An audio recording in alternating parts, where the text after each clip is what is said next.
sois venue les mains vides, Mélanie Griffon. Donc à l'espace Champéret, 2 fois par an a lieu ce fameux salon dont je viens de parler. Mais qu'est-ce que je vais y trouver Eh bien, on y trouve en fait une multitude de documents anciens en tout genre. Bon, alors il y a des livres anciens bien sûr, mais c'est aussi le salon du vieux papier. Donc on va trouver des affiches publicitaires, des gravures, des dessins, des photos. On va trouver des journaux. Si vous voulez trouver les journaux de l'année de votre naissance, vous pouvez. Il y a des stands spécialisés là-dedans. Il y a des cartes à jouer, des cartes postales. Il y a vraiment tout. C'est un véritable fourre-tout. Et il y a à peu près 200 exposants. Nous, on y a rencontré Anne Lamore, qui est une libraire spécialisée dans le livre ancien. Et c'est vrai qu'au moment où le livre électronique arrive à grands pas et supplante le livre au papier, j'ai eu envie de vous plonger un petit peu dans l'univers de ce qu'est le livre ancien. Donc voilà, je voudrais tout d'abord, Thierry, vous montrer ça. Ça, c'est ce qu'on appelle un incunable. Incunable, c'est un terme latin qui signifie le berceau. Donc l'incunable, c'est vraiment le livre du berceau de l'imprimerie qui a été imprimé dans les 50 premières années de l'imprimerie. Donc 1450-1500. Voilà, ça c'est un incunable. Alors vous voyez, celui-ci, c'est en général, je vous montre. Ça. La présentation de l'incunable, c'est particulier. Dès le matin, on est presque harcelé par le débit verbal de cette femme qui présente quelque chose qui est de l'ordre de l'ancien, de la tranquillité, c'est-à-dire un incunable du XVe siècle. Sa façon et son débit sont particulièrement rapides et effectivement, elle a une irrévérence par rapport même à l'incunable, puisqu'elle commence à tourner l'incunable à l'envers. La société contemporaine place la femme au centre de la condition humaine finalement. La femme est belle, jeune, avenante, intelligente, elle parle, on l'écoute, même le présentateur télévisé écoute, il ne pose plus de questions, il n'a plus rien à faire. La femme est elle-même centre d'intérêt pour le spectateur. Finalement, où est l'humain? Ne sommes-nous pas dans une certaine animalité, dans un instinct? Le cortex cérébral existe-t-il? Le cerveau reptilien est là, en permanence, qui nous titille. Effectivement, nous sommes dans le monde animal du cerveau reptilien. Et nous présentons un incunable, donc une contradiction, un paradoxe. Effectivement, cela fait l'audience, l'accroche, le point publicitaire.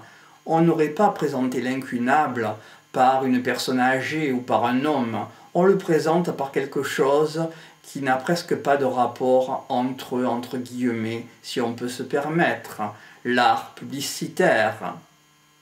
Nous sommes dans la tradition judéo-chrétienne. On présente un incunable. On n'aurait pas présenté un autre livre, bien entendu, ni hébraïque, ni musulman, ni éventuellement hindou ou protestant. On présente un incunable, un côté catholique. Et effectivement, la personne qui le présente voudrait presque le feuilleter comme un magazine de mode féminin. C'est un ancrage suffisant pour faire que le spectateur s'accroche, s'attache à son fauteuil et reste subjugué par le charme féminin de la présentatrice si on peut se permettre, qui présente l'incunable. Finalement, les guerres de religion existent-elles encore? Dès le matin, dès 8 heures, on présente un incunable. Donc, on s'engage, on se conditionne, on engage une voie religieuse. Donc, dès le matin, on présente quelque chose, un thème, on impose un thème. Est-ce ça la guerre de religion finalement? D'avoir le monopole télévisé. L'incunable est traité de façon irrévérencieuse, bien entendu. On n'ouvre pas l'incunable, on ouvre la dernière page. On ne lit pas une ligne, bien sûr, on ne saurait pas lire ni le latin ni le grec en passant. On ne montre pas une seule image d'une icône, d'un travail fait par les moines, entre autres. On ne montre pas cela. On montre un côté actif de la présentatrice 2, c'est-à-dire le côté enjoué, le côté intelligent, le côté charmant, le côté dynamique, la femme active dans la société. Finalement, elle bouge beaucoup, mais finalement, ce n'est que du vent. On peut se poser la question. Où est le questionnement? Où est le raisonnement? Bien sûr, il n'y est pas, puisque la télévision marche avec l'émotion. On marche avec des émotions, on ne marche pas avec de l'intellect. Et effectivement, ça bouge beaucoup autour de cet incunable. Mais sur l'incunable, on ne saura rien, à part qu'il est du XVe siècle. Finalement, brasser de l'air, est-ce avoir la langue de bois, ou est-ce un côté éventuellement qui cache quelque chose, qui est une vérité cachée derrière quelque chose, de l'ésotérisme finalement, ou alors on cache sa bêtise peut-être.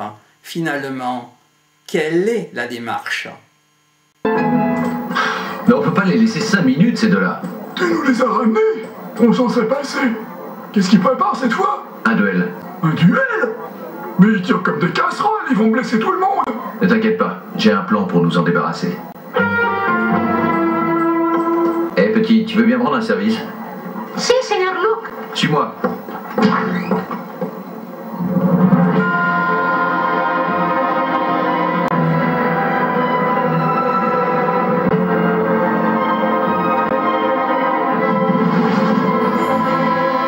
Quelqu'un devrait leur dire qu'ils ont oublié les raquettes et le filet.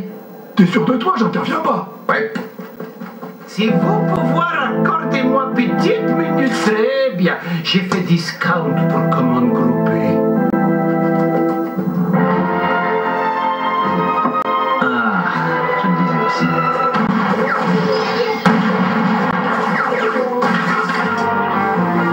À la mode de l'Ouest, s'il vous plaît. Ce dessin animé, le duel, le thème du duel. Effectivement, les hommes ne se supportent pas les uns avec les autres finalement. La manière radicale de sur cette terre est de se confronter, ce n'est pas de s'harmoniser. On se tue, on veut se tuer et on se tue finalement. Les guerres existent, les guerres sont cachées. Le monde des armes, la vente des armes dans le monde est faite par tous les États.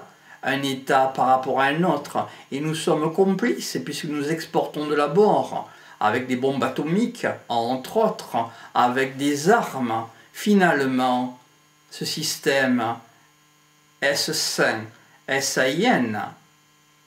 On est dans une incompréhension. Il n'y a pas d'effort fait pour comprendre autrui. On se tue. La violence amène la violence. La violence ne peut pas être stoppée, elle sera stoppée par la mort. Effectivement, c'est ce qui est véhiculé par le duel. Dans ce Lucky Luke, voilà ce qu'on attend, la mort. Et le croque-mort est là, patient, il mesure.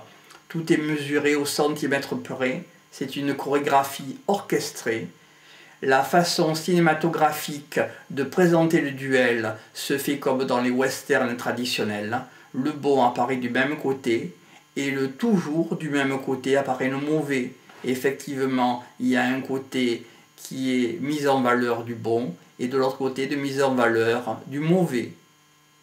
Le vautour et le croque-mort sont là en permanence dans le duel, avant le duel. Ils prévoient.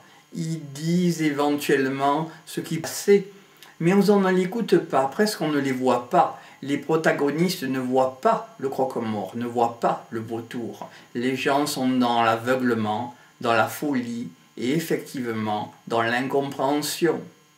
La musique dramatique renforce donc cet état d'esprit et on est dans une situation du drame qui risque de se déjouer et de se nouer et de se jouer.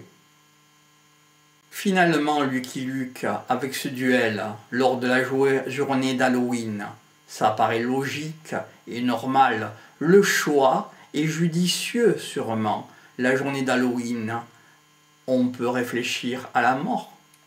Lucky Luke, chanceux à la chance, avec son joli jumper fidèle coursier, ils sont une équipe inséparable, toujours seul Lucky Luke, finalement dans son devoir.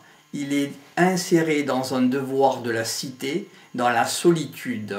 Finalement, n'est-ce pas un peu ce qui est véhiculé à travers cette image télévisée? Vous voulez bien faire votre devoir, soyez seul, soyez dans votre cellule, soyez dans votre corps enfermé et obligé de suivre vos directives. Le conditionnement fait que Lucky Luke est obligé de rester dans son personnage. Il ne changera jamais de personnage. Y a-t-il du bien? Y a-t-il du mal? N'y a-t-il pas des actions bonnes? N'y a-t-il pas des actions méchantes? Un jour peut-on déraper? Peut-être. Alors, qu'est-ce que le bien?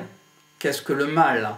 Est-ce une maîtrise de soi-même, comme maîtrise son arme à feu, peut-être Lucky Luke, l'homme qui tire plus vite que son ombre? Il a une maîtrise. Est-ce ça le bien? De pouvoir maîtriser soi-même, effectivement, sa personnalité, la maîtrise. Dans le fouillis de l'inconscient, la maîtrise de ce qu'on a dans le cerveau reptilien, entre autres, et dans le cerveau cortex cérébral. Effectivement, cette maîtrise, est-ce ça le bien? C'est un questionnement qu'on peut se poser. Est-ce ça le bien?